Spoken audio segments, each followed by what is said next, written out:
a aula das crianças, já fui buscar a criança que sai 6h30 para voltar correndo, o jantar pronto, tudo correndo para chegar aqui na hora. Mas que bom que nós pudemos estar aqui, né? Agora a gente tem quase 15 dias de folga, só na outra sexta-feira da outra semana que a gente se reúne de novo, né? Essa sexta-feira vocês estão de folga, não tem segunda, é só na outra. Então a gente tem 2 pertinho e um espaço bem grandão, né? Então a gente faz um esforço e depois fica ali tranquilo. Todos leram hoje o capítulo 2, quem não leu ouviu direitinho. GPS. Quem aqui já não passou sufoco com GPS, né? Olha, eu já passei sufoco com GPS, né? Você coloca lá para você ir. Eu tinha que ir lá para Campinas, levar Luciano uma vez, né? Tava a gente lá, passou a entrada de Campinas e eu sempre pensei, nossa, geralmente a gente entra por aqui, né? A gente indo ali pela Imigrantes. E nada, e andamos no centro de São Paulo, e andando, você chegou no seu destino. Eu falei, meu Deus, eu estou no centro de São Paulo, eu preciso ir para a Unicamp, o que eu estou fazendo aqui, né? Então, todo mundo já passou um perrengue aí com o GPS. E é bom porque as ilustrações... Um murão assim, numa escuridão, no meio do nada. Você chegou? Apareceu para você? Eu e seu pai, eu estava aqui, a gente levar a Luciana para fazer prova em Curitiba. Misericórdia.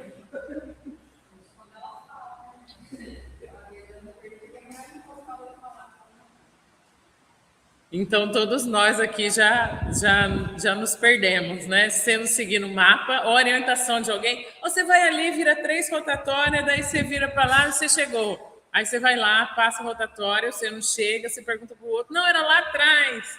Né? Então, todos nós já... É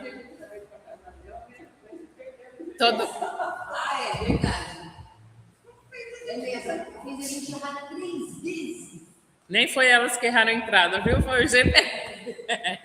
Mas mandar você entrar e sair no lugar, entrar e sair no mesmo lugar, entrar e sair no mesmo lugar. Aí ela vai perder a paciência, ela vai sem GPS. Vambora, nós vamos chegar.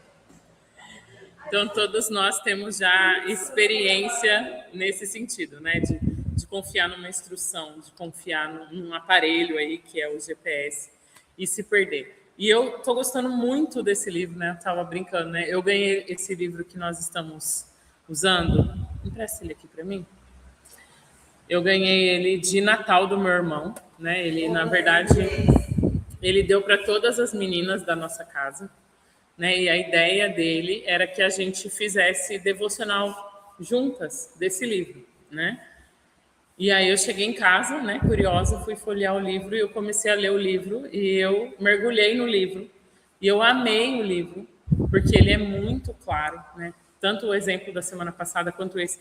Tem um exemplo que está mais para frente, uns dias para frente, que ele foi tão marcante que as meninas ainda falam dele. Porque que eu estou na 3ª leitura, eu li o livro, nós estamos estudando ele aqui uma vez por semana e eu estou fazendo devocional em família com as meninas desse livro. Então, todo dia a gente está lendo um capítulo desse livro, de tão claro que as ilustrações são e compreensíveis, tanto para Clara, que é menor, quanto para Ana, que já é uma adolescente. E como eu tenho sido ministrada de forma... coisas tão simples assim, que parece que não acredito, descobri, né? Era isso. Né? Então, tem sido muito legal. Então, mesmo você que está nos assistindo aí, que você não pôde estar aqui conosco, leia o livro. Se você não leu, participe conosco, tá bom? Então, aqui a gente, nessa ilustração, sobre o que a gente aprendeu? O que você acha que é a temática assim, dessa ilustração? Pode falar.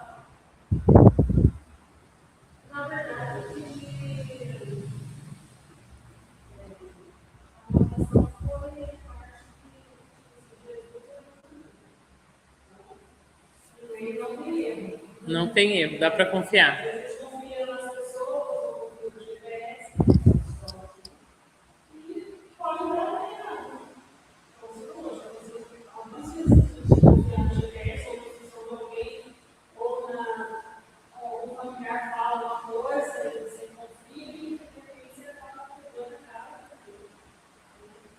Uhum.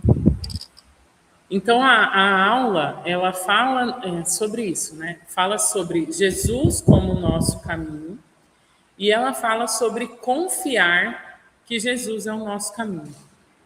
Então, é muito profundo a frase quando ele fala sobre Jesus ser o nosso caminho, e a gente vai falar 3 pontos aí sobre isso, e ele destaca muito a questão da confiança, né? Você confiou ali na instrução de alguém, você confiou na voz do GPS, você que é mais antigo, né? Confiou no mapa, né? Então você confiou em algo ali que te levou para o lugar errado. Então a ideia é aonde nós temos depositado a nossa segurança. Pai, eu acho assim que hoje tem tantas fontes A diferentes. gente vai falar sobre isso, né? Então, a minha primeira pergunta é: por que, que a gente confia no GPS? Ou sei lá, na instrução de alguém que a gente ouviu na rua, que a gente nunca nem viu a pessoa, aí você para, pergunta para ela pode nem saber de onde você está falando, e ela te dá uma instrução e você vai. Por que, que a gente tem esse ato, esse impulso de confiar? A gente não sabe, a gente calcula que ele sabe. Porque você. Quem é que o marido já perdeu porque não quis pedir informação?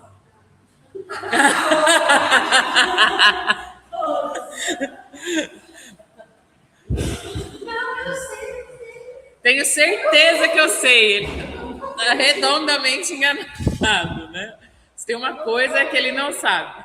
Por quê? Porque às vezes esse impulso da confiança, de se expor, de perguntar, de ir atrás, não está tão nato neles, né? Não é tão intrínseco nosso. Por quê? Nós somos mães, nós somos mulheres, a gente nasceu com essa vontade de confiar. Por quê? Porque nós nascemos, em essência, para sermos protegidas. Né? Uma das instruções que Deus diz, quando ele fala de tratar a mulher como o vaso mais fraco, ele está falando dessa função do homem de proteger a mulher. Né? Então, nós fomos formadas para sermos protegidas. Então, a gente tem esse instinto da confiança. Então, às vezes, a pessoa já até pisou na bola com você, mas você dá outra chance para ela. E, poxa, eu quero muito confiar que ela ficou boa agora. Né? Ela aprendeu com o erro. Então, a gente tem esse impulso inato de seguir qualquer voz que parece segura. Porque a gente tem essa necessidade de buscar segurança.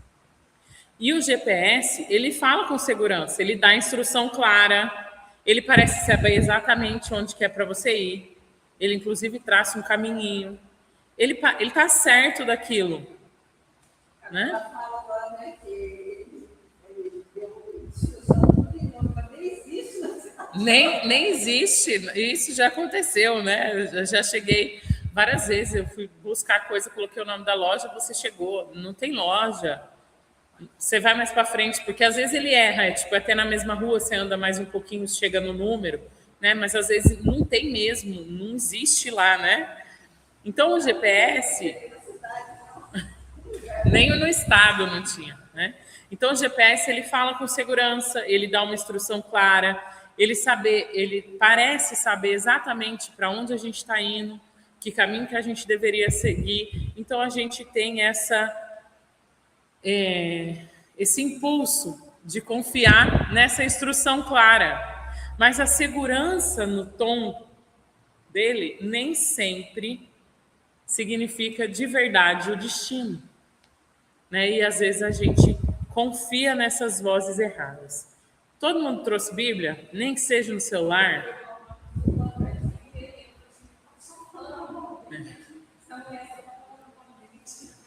Agora dá para você mudar, né? Personalizar, não precisa ser só mais mulher.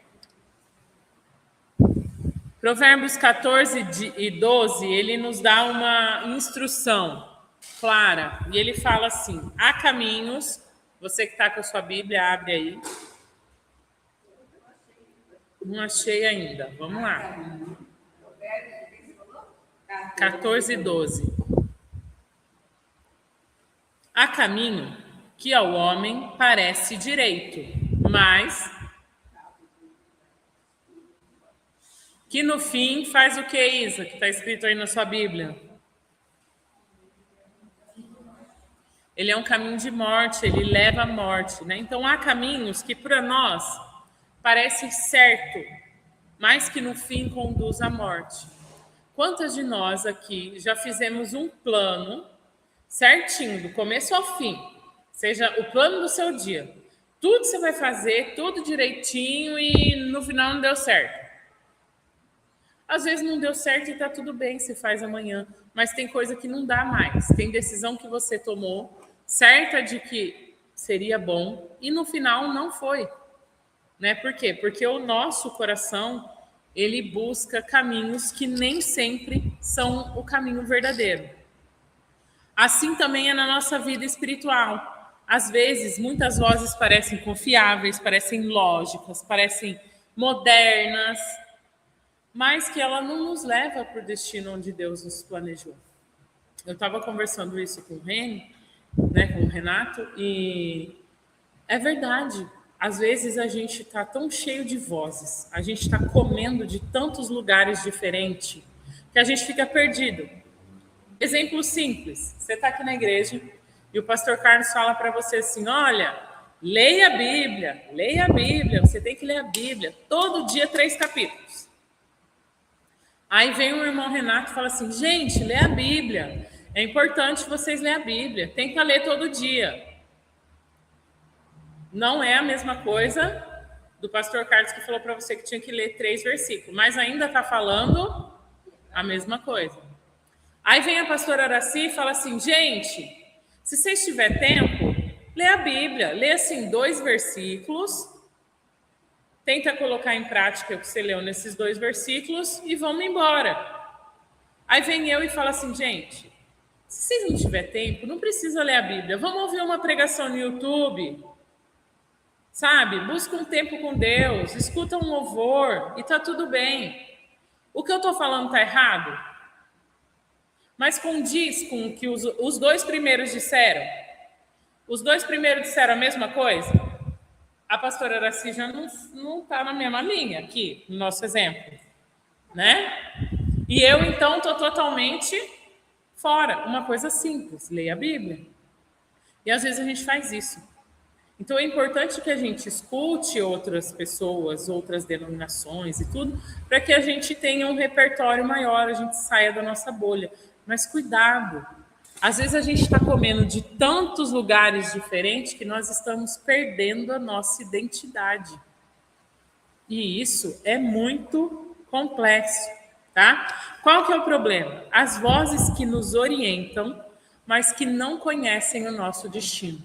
Quais são as vozes hoje em dia que nos orientam?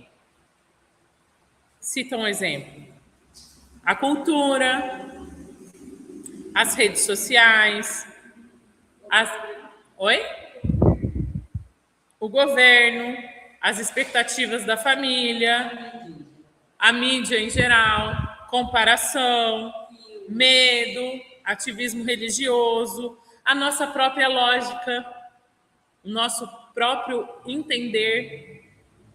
E nós estamos o tempo todo sendo influenciados, seja pelo que a gente vê, pelo que a gente ouve, pelo que a gente cheira, pelo que a gente come. Quem aqui já sentiu um cheiro que delícia, né? Te traz uma memória. Ou às vezes você sentiu um cheiro, nossa, cheiro de medo, né? Algum que desperta gatilhos em você, porque nós estamos o tempo inteiro sendo influenciados. Então, o nosso GPS está sempre ligado, sempre recalculando a rota, dependendo do estímulo que a gente recebe. E, às vezes, as vozes que nos orientam não condizem com o destino. Isaías 30, 21, ele diz assim. Isaías 30, 21. Quando te desviares para a direita ou para a esquerda, ouvirás uma voz atrás de ti dizendo, este é o caminho, andai por ele. Oi? Não, você pode estar indo no caminho, esse aqui é o caminho, está confiando. Está atrás, ó. Vamos lá, fazer um exemplo. A Rita está andando aqui, eu estou atrás dela e estou falando: Rita, vira para a direita. Rita, vira para a esquerda. Não, continua aqui, que esse é o caminho. Quando te desviar. Sim, para a direita ou para a esquerda, nesse sentido, sim. Mas eu posso estar andando num caminho reto e estar ouvindo essa confirmação, tá?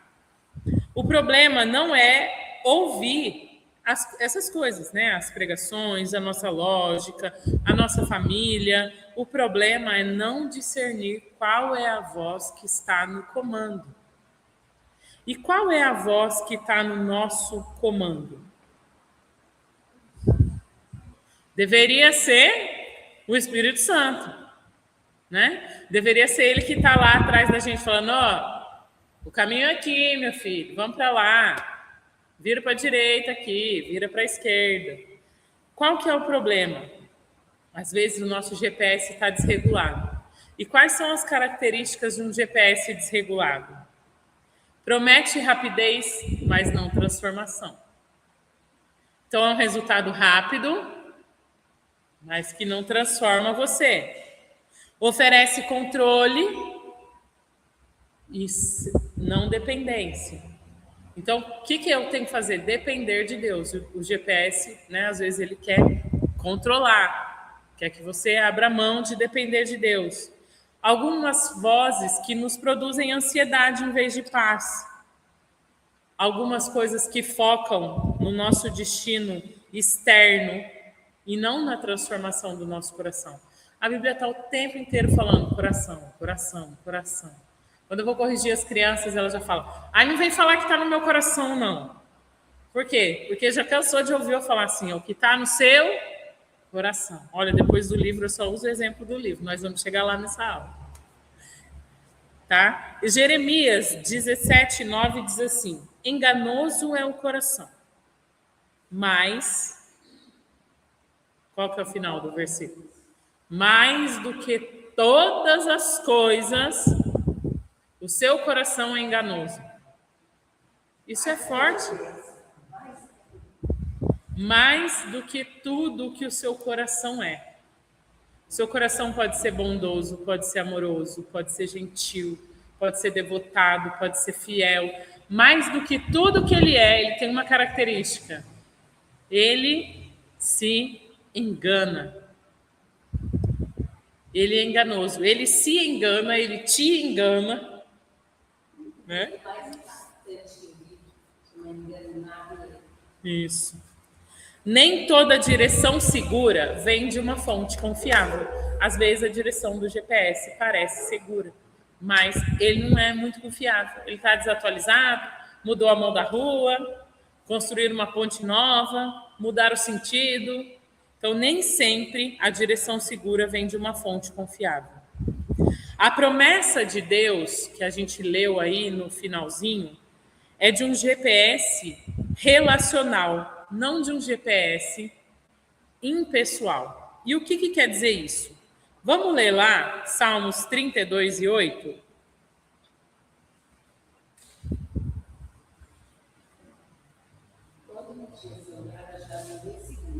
Oi? Salmo 32:8. Instruir-te-ei e te ensinarei o caminho que deve seguir, e sobre as minhas vistas te darei um conselho. Ó, a gente estava falando sobre educação de filhos essa aula, né? Ainda vou mandar o resumo para vocês amanhã da aula de ontem. Aqui tem 3 coisas já sobre a educação, né? Instruir-te-ei. A gente viu a diferença entre instruir e ensinar ontem, não foi, irmã Beth? Eu até dei o exemplo da irmã Beth, né? Instruir-te-ei, ensinar-te-ei o caminho que deve seguir, e sob as minhas vistas te darei conselho. Então, instrução, ensino e conselho. Aqui já tem 3 coisas de como eu disciplino uma criança. Só aqui, nesse versículo, né? Então, ele diz assim: instruir-te-ei, ensinar-te-ei o caminho que deve seguir, e sobre as minhas vistas te darei conselho. Então, aqui a gente tem 3 verdades. Primeiro, um Deus que instrui. ele não corrige somente. E ele não corrige depois do que aconteceu. Ele orienta antes. Então, para as meninas que não estavam aqui, né, que a gente tem gente que dá aula aqui, que não estava aqui, o que acontece? Eu dei o exemplo da irmã Beth ontem na aula. A irmã Beth sabe fazer bolo decorado. Então, vamos supor que ela saiba... vamos supor, não, ela sabe, né? É mestre em fazer aqueles desenhos bonitos de biscuit. E eu quero aprender. Então, eu vou lá, marco uma aula com ela e ela vai me ensinar a fazer. Então, ela vai falar assim, olha, corta um pedacinho desse tamanho de massa. Faz assim para ficar uma bolinha. Põe um pouco de pressão para tirar as rachaduras. Ó, se você fizer assim, vai virar uma coxinha. Ela está fazendo o quê? Me ensinando. Isso é ensino. Mostrar como se faz alguma coisa. Qual que é a diferença de ensinar e instruir? Instruir é passar um valor. Então, quando eu estou falando de valores morais, éticos, religiosos, é por isso que instrui a criança enquanto você caminha com ela, enquanto come, enquanto deita, enquanto levanta, não é isso? Então, instruir é transmitir valores. Então, eu vou lá com a irmã Beth e ela, além de me ensinar, ela vai me instruir. Ela vai falar assim, olha, aperta bem a bolinha para ficar bem redondinho, fica liso. Olha, vai na mesa do cliente. Vai fazer parte de um dia especial, vai estar sempre na foto. O que ela está me passando? Um valor de cuidado, de excelência, de pensar no outro. Então, além de me ensinar a fazer a tarefa mecânica, ela está me transmitindo valores. Deu para saber a diferença aí de instrução? Né? Então, Deus ele não só vai lá e corrige você depois que aconteceu o erro, ele te orienta antes. E quando ele te instrui, ele faz isso, ele te passa esse ensino com um valor. Então, é por isso que eu posso ensinar minha filha a dobrar a roupa, mas não passar nenhum valor. Vai lá, dobra, faz assim, pronto. Agora eu posso falar, olha, vamos dobrar como se a gente estivesse dobrando para Deus. Ela vai aprender a fazer a tarefa do mesmo jeito? Tem diferença na execução da tarefa? A roupa dobrada para Deus é mais bonita do que a normal? Provavelmente.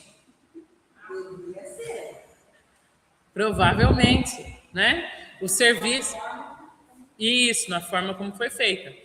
Pode ser que mecanicamente eu coloquei o gabarito lá, plá, saiu toda certinha. Mas qual que era a intenção enquanto eu estava fazendo? Eu estava adorando? Eu estava reclamando, não acredito, tem que dobrar essa pilha de roupa de novo, daqui 3 dias tem outra. Né? Então, eu posso ensinar sem instruir. Deu para entender? Então, a promessa de Deus é que ele nos instrui. Provérbios 3, 5 e 6 diz assim. Ó, esse aí nós lemos ontem. Nós estamos falando de confiança em Deus. Nós estamos no mês da fé inabalável. Bateu certinho nosso GC com a palavra do mês, né? E a gente aprendeu. Reconhece-o em todos os teus caminhos, e ele endireitará as tuas veredas. O que quer dizer reconhece o pastor Araci? Enxergue ele. Enxergue que ele governa, que é ele que sustenta, que é ele que provê, que a vontade é dele. Reconheça a existência dele em todos os seus caminhos. Segunda verdade, Deus aconselha com os olhos. Quem aqui é da época que o papai dava uma olhada? Ih, você já sabia. Chegava em casa, estava lascado. Não precisava nem falar mais nada. O máximo que você podia fazer era torcer para ele esquecer. Até chegar em casa, né? Já tinha uns que já dava lá na frente mesmo. Mas Deus, ele nos aconselha com o olhar. E para eu enxergar o seu olhar, eu tenho que estar perto de você. Se a Rê estiver lá na porta e olhar para mim, eu enxergo? Se ela estiver lá no portão e olhar para mim, eu enxergo? Se ela estiver lá na rampa e olhar para mim, eu enxergo ela? Se não tiver nenhuma interferência, se não tiver parede, se não tiver nada, talvez eu enxergue. Mas aconselhar com os olhos não fala de uma voz fria, de uma voz distante, de uma voz automatizada como a do GPS. Fala de alguém que está perto, porque para eu enxergar o olho do outro. Isso. Quem aqui já treinou o marido com o olho? Já treinou? O marido olha para sua cara e já pensa, nossa, fiz alguma coisa errada. Ela tá brava, ela tá irritada, ela tá feliz.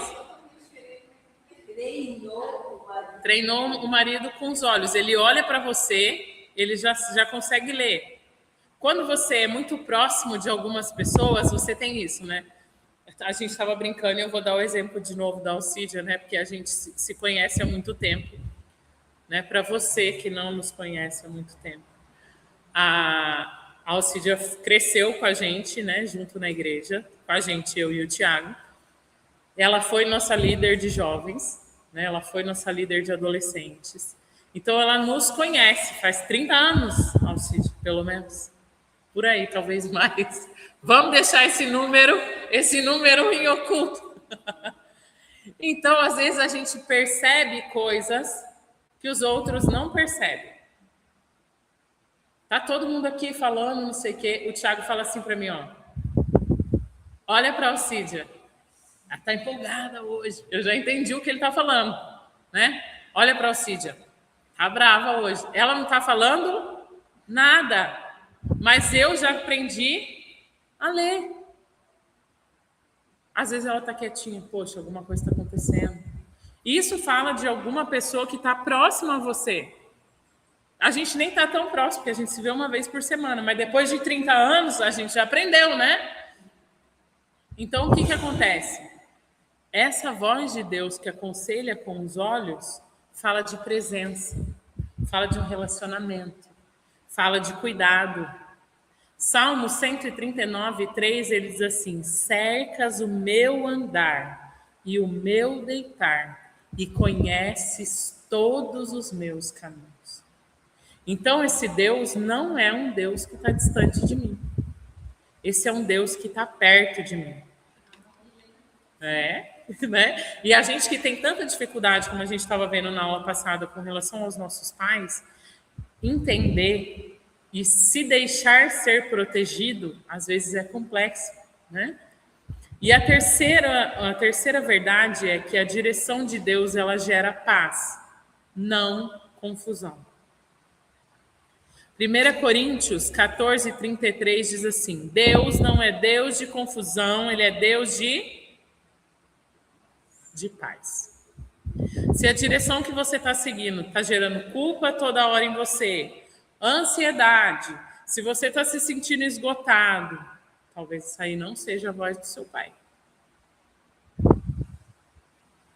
Talvez esse caminho que você escolheu não seja o caminho que ele desejou, o caminho que ele desenhou. O centro do nosso evangelho, ele aponta o caminho, e o caminho é ele, Cristo, Jesus, né? João 14 diz assim: eu sou o caminho, a verdade e a vida.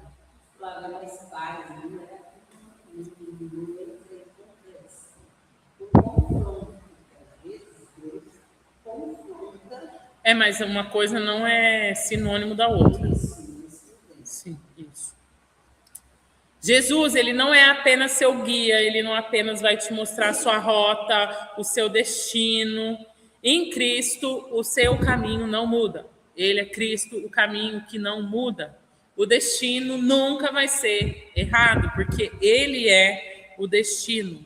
O tempo não se atrasa, não está demorando muito, ele não acordou atrasado hoje. Ele não perdeu a folha do seu pedido. Oi?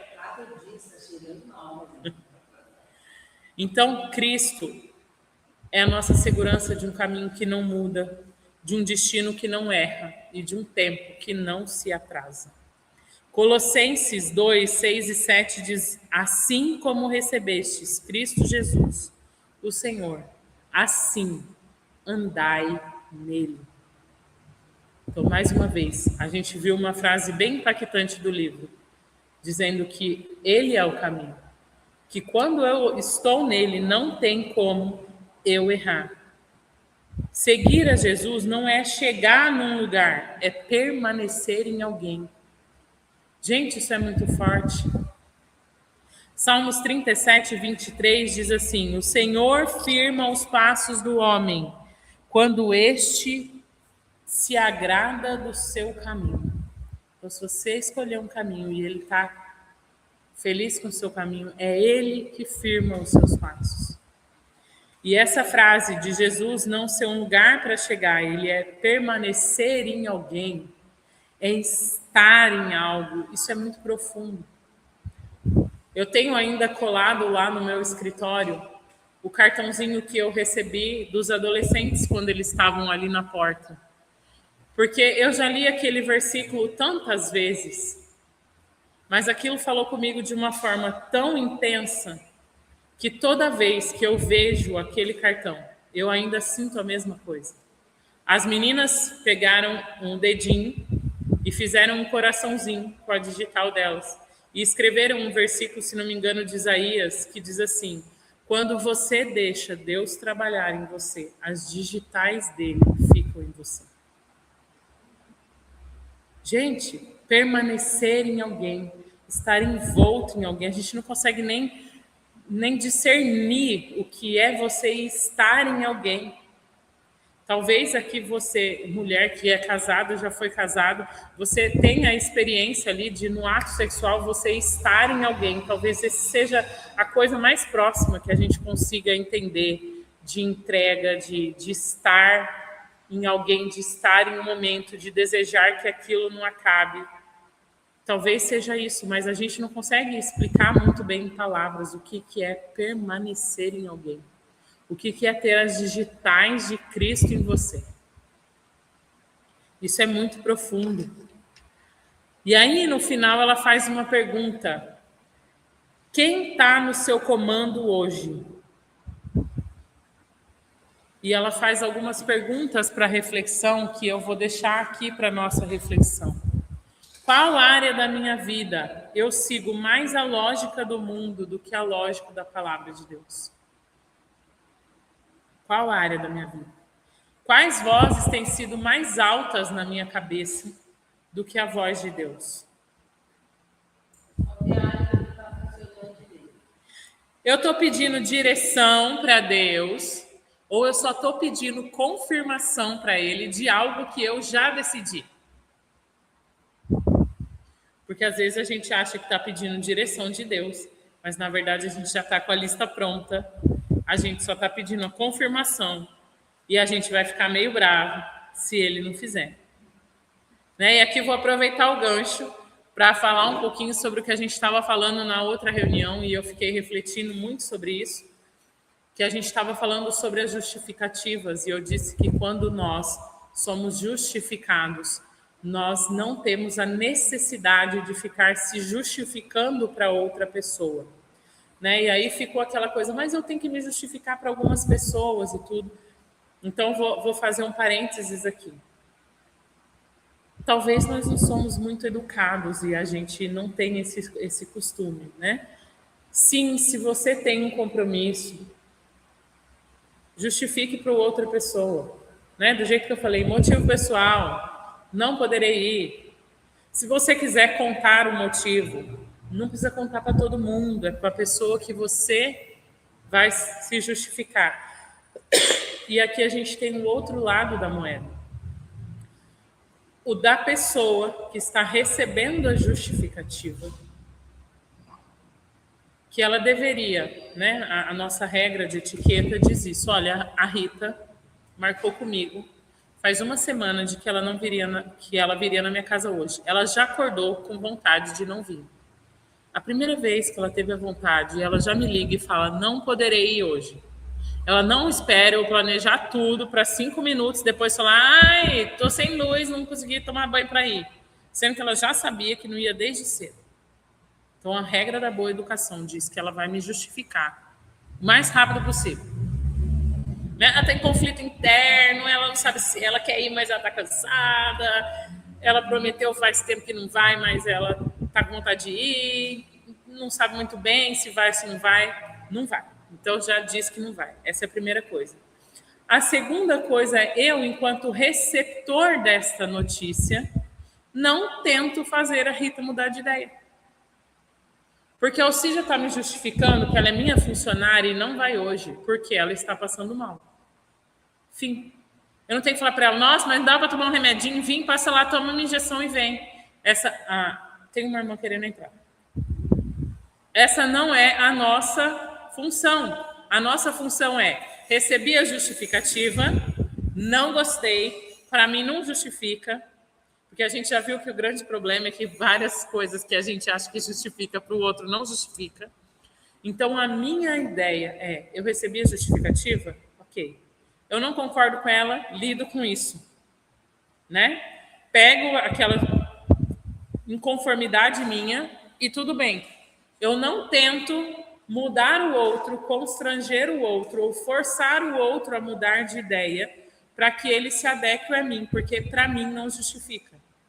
Então, eu tenho uma pessoa que justifica para quem ela deve justificativa somente e mais para ninguém, com menos palavras possíveis para não abrir espaço de julgamento, e eu, enquanto receptor, que escuto a notícia e tudo bem.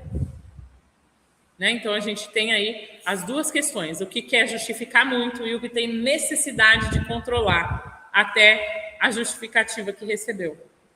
Tá? Deu para entender a questão da justificativa? Ou ainda tem alguma dificuldade? Então, a gente precisa... A gente precisa entender. Né? Quando eu recebo a justificativa, eu não acho que justifica, problema meu. Eu não vou mudar o outro. Eu recebi a justificativa, estou justificado, eu não preciso fazer o outro mudar de ideia. Eu não preciso forçar o outro, constranger o outro, encher o outro de perguntas que o deixará desconfortável. Né? Então, eu recebi a justificativa pronta. Tá? Qual que é a nossa conclusão? Com Cristo, nós não erramos o nosso destino, certo? O mundo pode até oferecer atalhos, mas só Cristo garante o nosso destino. Lá João 10, 27, que diz, as minhas ovelhas ouvem a minha voz, eu as conheço e elas me seguem. E aí aqui a gente tem mais uns minutinhos,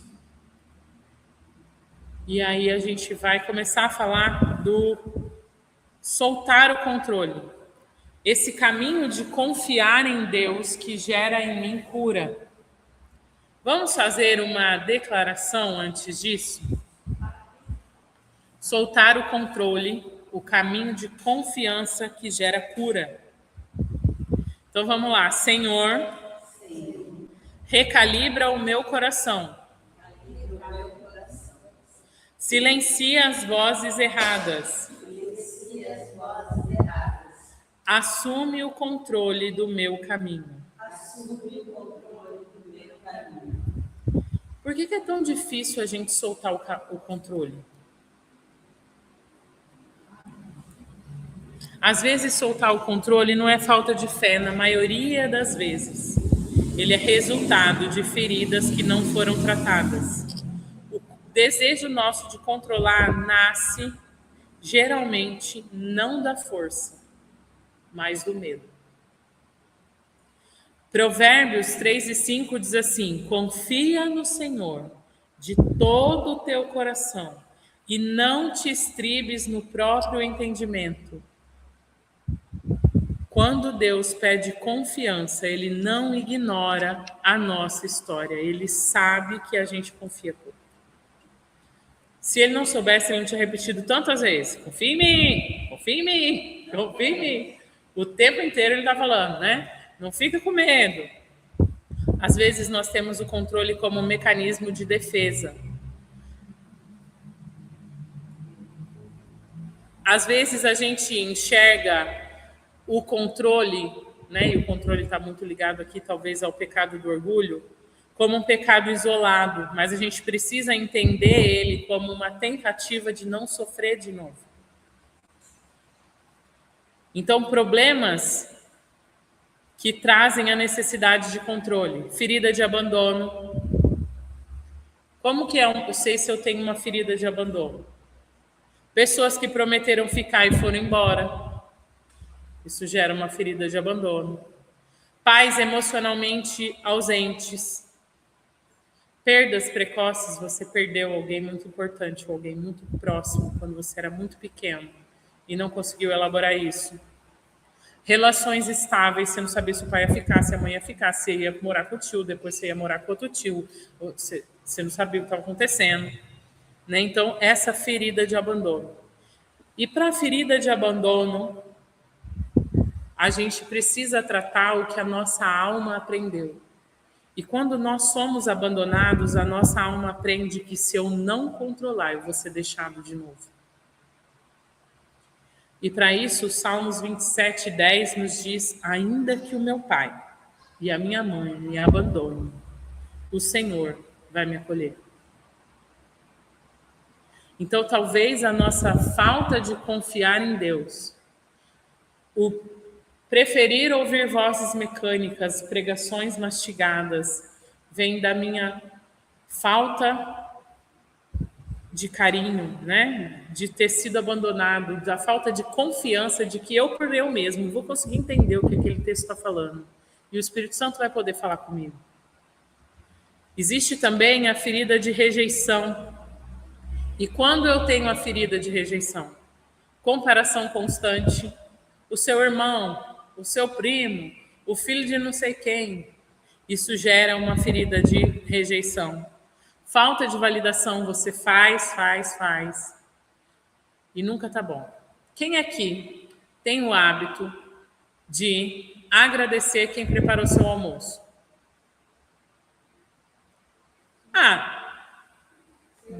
Você ensinou seu filho que quando você acaba de cozinhar, serviu o almoço, ele fala: mãe, obrigado pelo almoço? Não, porque é minha obrigação fazer o almoço. Então, às vezes, a gente tem obrigações automáticas e a gente esquece de agradecer. Filho, obrigado pela louça que você lavou hoje, hein? Ficou jóia. Então, às vezes, a gente não cresceu com isso, então a gente não foi validado. Tudo que a gente fazia estava meio errado. Então, a gente aprendeu que o amor está condicionado ao desempenho. O amor não está condicionado só a arrumar essas cadeiras. O amor está condicionado a arrumar essas cadeiras perfeitamente alinhadas. Dá para entender que é uma expectativa acima? Né? Então, eu me sinto rejeitado. A rejeição espiritual. Quando eu aprendo de um Deus tão grande, eu me vejo tão pequeno que eu começo a pensar: eu não sou bom o suficiente para Deus. Eu nunca vou atender as expectativas desse Deus. Deus tem tanta expectativa para mim e eu não vou dar conta. Então, a minha alma aprende que se eu não fizer tudo certo, eu não vou ser aceita. E com Deus é melhor eu nem tentar, porque eu não vou conseguir mesmo. Efésios 1:6 diz que Ele nos concedeu livremente a sua graça no seu amado. Ele já sabia que você ia errar tudo mesmo. Ele já sabia os pecados que você ia cometer e os que você ainda vai cometer. Ele já sabia todos os abobrinhos que você ia falar. Mesmo assim, livremente, ele te escolheu. Sem expectativa. Sabe por que sem expectativa? Porque ele já sabe o que você vai fazer. Ele não está pensando: nossa, poxa vida, eu achei mesmo que a Renata e a Renata, ó. Efésios 1:6. Eu achei mesmo que dessa vez a Regina ia conseguir. Poxa, estou decepcionado com a Regina. Não acontece. Ele não tem essa expectativa, ele já sabe quem você é. Não acredito, irmã Beth, e dei outra chance para você fez de novo? Ele não está pensando isso. Ele já sabe. Não existe essa expectativa. E mesmo assim, livremente, ele nos deu a sua graça em Jesus. A terceira coisa que nos impede de confiar em Deus é a quebra de confiança. Promessas que pessoas fizeram que não cumpriram, autoridades que falharam conosco, líderes que feriram, orações que nós fizemos repetidas vezes e aparentemente não foram respondidas. Isso gera em nós a quebra de confiança. A nossa alma decide, confiar dói, é melhor eu confiar só em mim mesmo. E ainda justifico com um versículo, hein? Maldito o homem, confia no homem. Por quê? Porque eu aprendi que confiança é quebrada. Que toda vez que eu confio em alguém, eu sofro, dói. Então, eu decido não depender mais de ninguém. Jeremias 17:7 diz assim: bendito o homem que confia no Senhor e cuja esperança é o Senhor. O mesmo que diz, maldito é o homem que confia no homem, ele diz, bendito é o homem que consegue confiar em quem? No Senhor. E que a sua esperança está no Senhor. Quando o controle substitui a confiança, o problema não é você querer segurança, tá? Isso é humano, nós procuramos segurança, principalmente nós mulheres, que fomos criadas para ser protegidas, com aquela necessidade de sermos vistas e cuidadas. O problema é quando o controle toma o lugar de Deus. Salmo 127:1 diz assim: se o Senhor não edificar a casa, em vão trabalha aquele que edifica. Você aqui é uma casa? Você tem tentado se construir sozinho? Vamos supor que eu seja uma construtora e tenho uma maleta aqui cheia de martelos. Martelos grandes, martelos pequenos, martelos médios, martelos duros, de borracha. Eu chego para você e falo assim, eu construo a casa. Você me contrata e eu construo a sua casa. Só com martelo. Mesmo que eu consiga construir a casa, como vai ficar a sua casa? Toda cheia de buraquinhos, né? Então, eu só tenho aquela ferramenta. Por isso que eu preciso do corpo. Porque às vezes um é martelo, o outro é desempenadeira, o outro vai ser a colher de pedreiro, o outro vai ser a peneira. Então, nós estamos em construção. E eu posso falar assim, não, eu sozinha vou construir uma casa. Eu posso conseguir construir uma casa sozinha com a minha própria mão? Posso. Mas quanto tempo eu vou demorar? Oi? Provavelmente eu vou desistir no meio do caminho. Olha, ou meu alvo, meu objetivo é muito grande, muito claro, ou eu vou desistir no meio do caminho. Quando eu começar a ver que está demorando muito, que eu demorei 3 dias para levantar uma parede, não foi das 8 às 5, eu subi um muro de 6 metros, né? E eu começo a ver que demorou, eu vou querer largar a mão. Qual que é o controle, o sinal de que o controle virou o meu refúgio? A gente tem sinais que o nosso corpo dá. Ansiedade constante. Dificuldade de descansar. Culpa toda vez que você para. A gente falou disso na aula passada. Parece que você está descansando, está perdendo tempo. Tem tanta coisa para fazer, você está aqui parado. Né? Então, essa culpa de parar. Um medo do futuro. A necessidade de prever tudo o que vai acontecer, cobrir todos os erros, todas as portas, tudo que pode dar errado. Exaustão emocional e espiritual. O controle nos promete proteção, mas ele nos entrega sempre cansaço. Às vezes mais do que cansaço, mas pelo menos cansaço ele nos entrega. A confiança, quando a gente arrisca, né, mesmo que a confiança pareça arriscada, ela produz em nós descanso. E a gente já foi tão ferido que é estranho a gente pensar que eu vou me arriscar e vou descansar. Não, agora eu vou dar um voto de confiança e posso ir para a praia, que vai dar tudo certo. A gente tem dificuldade de descansar. Mateus 11, 20 e 28 diz assim: Vinde a mim. Ih, reprovaram, né, bebê? Vamos lá de novo. Mateus 11, 26 diz: Vinde a mim. Todos vós que estáis cansados e sobrecarregados, e eu vos aliviarei. Por quê? Porque ele já sabia que você ia ficar cansado, que você ia ficar sobrecarregado, que você ia tentar dar conta de tudo. Soltar o controle para muitas de nós é um ato de cura, mais do que um ato de fraqueza.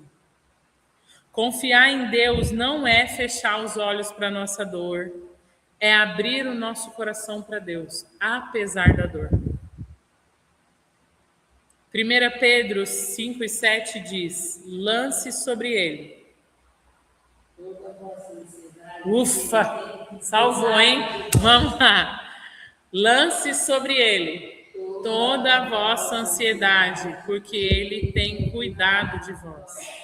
Ele pede para você entrega. E entrega só é possível quando a minha alma começa a sarar. Antes da minha alma sarar, eu não consigo me entregar. Quem aqui foi muito ferido num relacionamento e agora não quer nem saber de entrar em outro? Não, é melhor ficar sozinho mesmo, porque olha, comi o pão que o diabo amassou. Não quero saber. Esse negócio de família, melhor eles ficar lá ou ficar aqui. A gente se vê no Natal, 1 hora só, e vamos embora. A gente só dá Feliz Natal, dá os presentes pro sobrinho e sai fora. A gente só consegue confiar, entregar, quando a nossa alma começa a sarar. E aí aqui eu coloquei, nós já passamos do horário das 8h30, eu vou seguir mais um minutinho, tá?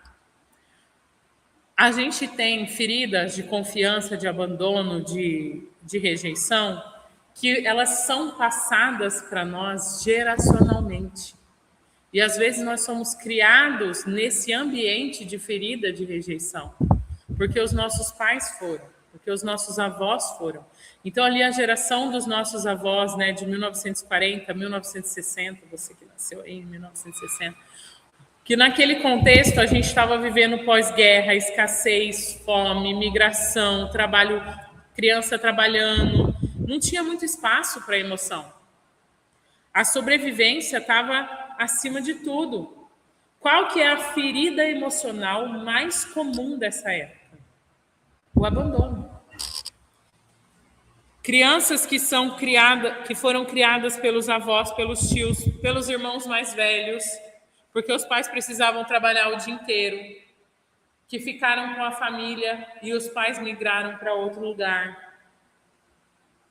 Então, essa ferida emocional de abandono, ela passa a mensagem de que ninguém tem tempo para mim. Eu precisei começar a me virar mais cedo, porque ninguém tinha tempo para mim. Onde já se viu meu pai parar e sentar 5 minutos para brincar comigo? Nunca. Então, essa é a realidade do abandono emocional. A rejeição emocional nessa geração, ela foi travestida de disciplina. Então, assim, criança que ficou ouvindo, engole o choro, isso é frescura, criança não dá opinião. E a gente continua falando essas frases hoje.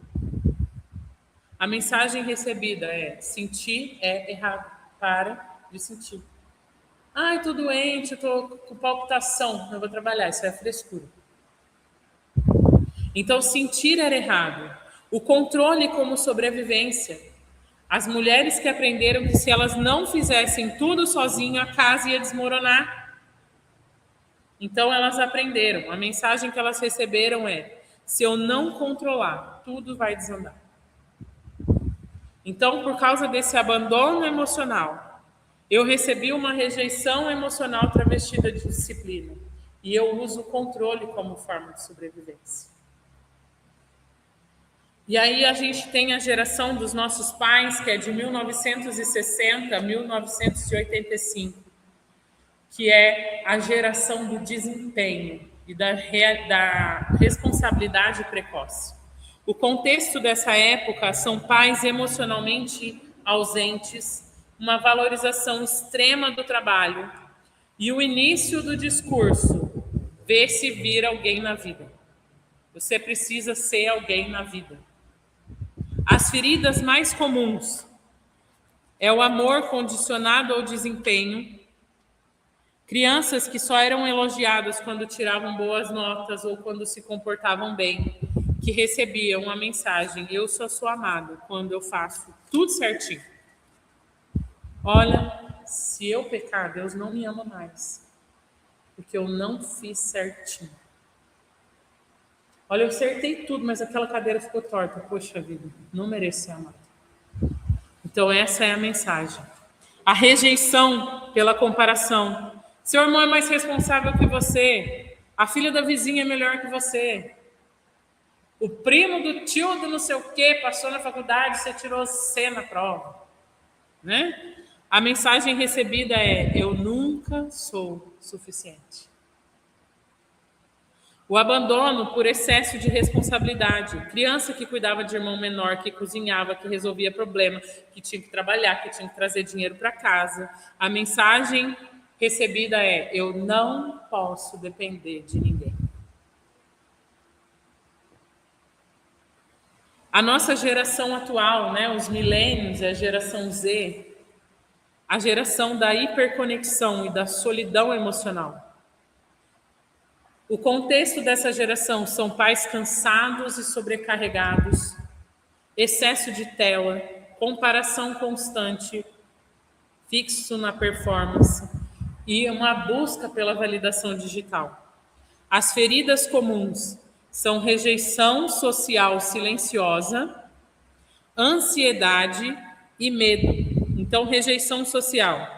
Um jovem que se sente invisível em casa e faz de tudo para ser visto na rede social.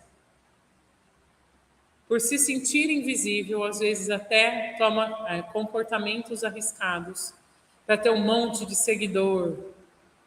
Né? A mensagem recebida dele é: você precisa provar o seu valor. O tempo todo. Ansiedade por instabilidade. Cresceu ouvindo: o mundo está difícil. Olha, nada é garantido. Não dá para confiar em ninguém. O governo já roubou. Você pode quebrar. Não escolhe essa profissão aí não, que as máquinas vão tomar conta. Então, essa ansiedade pela instabilidade. A mensagem que recebe é: se eu não controlar tudo, tudo pode dar errado. O medo do abandono afetivo. Relacionamento estável, pai separado, vínculo frágil. Antes a gente era comum que a gente visse aquelas famílias enormes que se reuniam naquelas mesonas no Natal. As crianças dormiam embaixo da mesa, em cima do sofá, um em cima do outro, 3 na mesma cama. Hoje não, a gente passa o Natal nas nossas casas, fazemos uma oração silenciosa. Né? Então, qual que é a mensagem? As pessoas sempre vão embora. Então, vamos ficar aqui sozinhos mesmo. Ah, por que eu vou me apegar ao meu avô? Daqui a pouco ele vai morrer. E isso é real, né? Como essas feridas se manifestam na gente que é adulto hoje, no nosso comportamento? Dificuldade de delegar as coisas, necessidade de controle excessivo, medo de errar, perfeccionismo. Como que isso se manifesta no nosso relacionamento? Um apego ansioso, evitar todo mundo. Entende o extremo? Ou eu me apego, ou eu evito. O medo de depender do outro. Uma autossuficiência emocional. Ciúme descontrolado. Abandono, ó. Nem quero saber. Vamos ficar meio longe, assim, distanciado. Na fé. Dificuldade em confiar em Deus. Culpa o tempo todo. Ativismo espiritual, quer fazer. Lembra que eu falei do culto? Você nunca está assistindo culto. Você está aqui na igreja, fazem 57 coisas, mas você não está aqui cultuando a Deus. Medo toda hora de decepcionar Deus. E aí, para isso, a gente tem que entender que a cura começa quando a nossa história é reconhecida. O Senhor não rejeita para sempre, ainda que entristeça alguém, usará de compaixão, ele diz lá em Jeremias 31, do 33. Deus, ele não vai apagar a sua história. Ele quer redominar a sua história. Redenominar. Quer colocar um novo nome na sua história. E para isso a gente precisa entender algo. E a gente vai falar sobre isso. Não vou ir até o fim aqui, que não vai, né? A gente vai falar sobre o casamento, sobre os filhos, sobre o seu controle como forma de segurança, mas como sempre eu não consigo cumprir o esboço. A gente vai levantar agora e vai falar por 3 vezes. Por que por 3 vezes? A primeira você vai aprender. A segunda você vai falar com mais convicção. E a terceira vez você vai falar acreditando no que você está falando. Depois que nós fizermos isso, nós vamos fazer como a semana passada. Nós vamos nos sentar e fazer uma oração de cura e de entrega dessas feridas para Deus. Isso, gente, é extremamente espiritual. Eu estava conversando até com o Thiago, né? Geralmente, quando eu saio das reuniões de mulheres, quando a gente trata desses assuntos, eu demoro uns 3, 4 dias para me recuperar. Eu fico exausta. Eu praticamente durmo sentada. Porque é pesado espiritualmente. A gente está tirando cargas daqui. Então, venha para cá com essa seriedade. Tá? Então, vamos lá, em pé, 3 vezes. É assim, olha. O que me feriu não define quem eu sou. Em Cristo, eu posso aprender a confiar novamente. Agora nós vamos falar a frase inteira. Deu para aprender já? Tentando acreditar, hein? O que me feriu não define quem eu sou. Em Cristo, eu posso aprender a confiar novamente. Feche o seu olho e agora você vai falar lá de dentro, é para sair de você. O que me feriu não define quem eu sou. Em Cristo, eu posso aprender a confiar novamente. Vamos lá, mais uma vez, são 3 vezes. O que me feriu não define quem eu sou. Em Cristo eu posso aprender a confiar novamente. O que me feriu não define quem eu sou. Em Cristo eu posso aprender a confiar novamente. Amém? Você pode mesmo? Sua palavra tem poder? Em Cristo nós podemos. Nós vamos fechar os nossos olhos e nós vamos orar. Encosta os apóstolos lá atrás, sempre no seu grupo. Olha o benefício que vocês aprenderam a sentar essa semana. Quem assistiu?